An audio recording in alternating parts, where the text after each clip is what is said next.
যারা যারা এখনই এই চ্যানেলটি সাবস্ক্রাইব করেননি তাদের কাছে অনুরোধ, আমাদের এই চ্যানেলটিকে তাড়াতাড়ি সাবস্ক্রাইব করুন। একদমই সাবস্ক্রাইব হচ্ছে না, এত ভালো ভালো গল্প আনছি, তাও যদি না সাবস্ক্রাইব হয় তাহলে আর কী করব। আপনাদের কাছে অনুরোধ, 1000 সাবস্ক্রাইবার তাড়াতাড়ি পূর্ণ করে দিন, এটুকু আপনাদের কাছে চাওয়া। চলুন আজকের গল্প আমরা শুরু করি। আজকের গল্পের নাম খালপাড়ের ভূত। বেশ কয়েকদিন আগের কথা। আমি খুব যাত্রা গাজন দেখতে ভালোবাসি। কোথাও যাত্রা গাজন হবে শুনলে আমি সেখানে যাবই। তেমনই একদিন খবর পেলাম শ্রীকান্তপুর গ্রামে যাত্রা হবে আজ। শ্রীকান্তপুর গ্রামটা আমাদের গ্রাম থেকে অনেকটা, প্রায় প্রায় 2 ঘন্টা মতো পায়ে হেঁটে যেতে সময় লাগবে। আমি বিকাল বিকাল সব মেলাতে পৌঁছে যাই। আজ তার ব্যতিক্রম না। আজও আমি বিকাল বিকাল বেরিয়ে পড়ি। কিছুটা যাওয়ার পর সামনে হঠাৎই দেখলাম একটা বিশাল বড় খাল। জল খুব যদিও কম রয়েছে।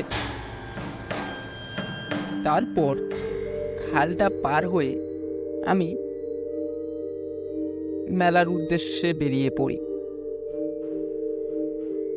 তারপর যাত্রা শুরু হলো। আমি কিছুক্ষণ যাত্রাটা দেখতে দেখতে হঠাৎ আমি ঘুমিয়ে পড়ি। কখন যাত্রা শেষ হয়ে গেছে আমি জানি না। ঘুম থেকে উঠে দেখলাম কেউ কোথাও নেই, শুধু ওখানকার কিছু লোক আছে। তখন অনেক রাত হয়েছে, প্রায় মাঝরাত মতো। তারপর আমি ওখান থেকে বেরিয়ে পড়লাম।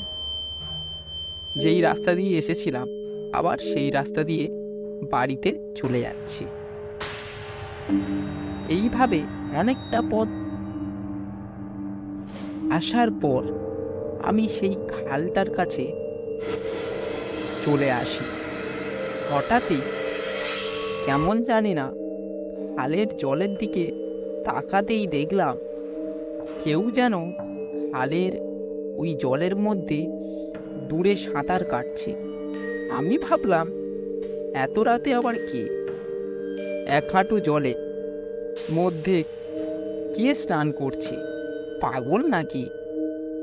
এত রাতে স্নান করছে, আবার সাঁতারও কাটছে। আমি দূরে থেকে হাঁক দিলাম, কে জলে চান করে?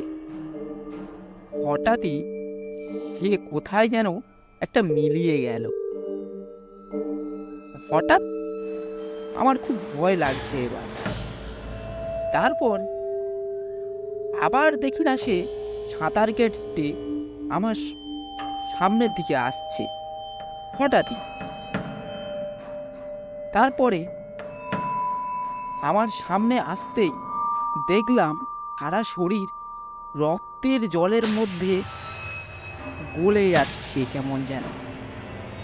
তারপরে দেখলাম জলের সঙ্গে হঠাৎ মিশে গেল।